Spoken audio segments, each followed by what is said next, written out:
रहा है जैसे वापस अपने घर पर आ गए हैं वापस। जी, और ये नॉलेज फेस्टिवल बॉडरलैंड के स्टूडेंट्स के लिए बहुत जरूरी था, उसके बारे में आप कुछ वापस ऐसा लग रहा है कि वापस स्टूडेंट की लाइफ में आ गए हैं। सब स्टूडेंट्स को देखकर, यूनिवर्सिटी में इतने यंग यूथ को देखकर लग रहा है कि वापस यूनिवर्सिटी में एडमिशन ले लेना चाहिए। तो मैं वही बोल रहा था हमारे हेल्थ मिनिस्टर जी से कि जल्दी सर यहाँ पर भी मुझे एडमिशन दिला दो ताकि वापस स्टूडेंट बन पाए हम लोग।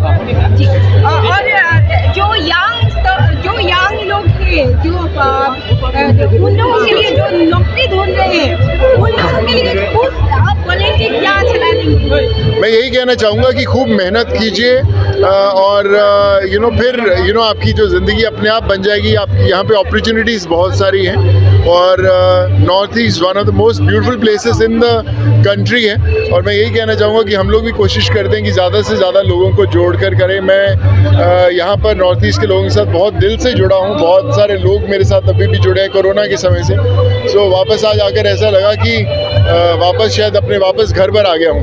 सर, स्पेशली नॉर्थ ईस्ट और असम के लिए क्या बोलना चाहेंगे आप? नॉर्थ ईस्ट और असम के लिए कहना चाहूँगा कि यहाँ के लोगों को देखते ही आपके चेहरे पर अपने आप मुस्कान आ जाती है, खुशी आ जाती है, क्योंकि इतने कमाल के लोग हैं यहाँ के, बहुत वार्मथ है। मेरे बहुत सारे दोस्त भी यहाँ से जो अभी बॉम्बे में मेरे साथ रहते हैं, कोरोना के टाइम पे जुड़े थे, आज वो मेरे साथ वापस मेरी फाउंडेशन में काम कर रहे हैं। Thank you so much sir. Thank you so much.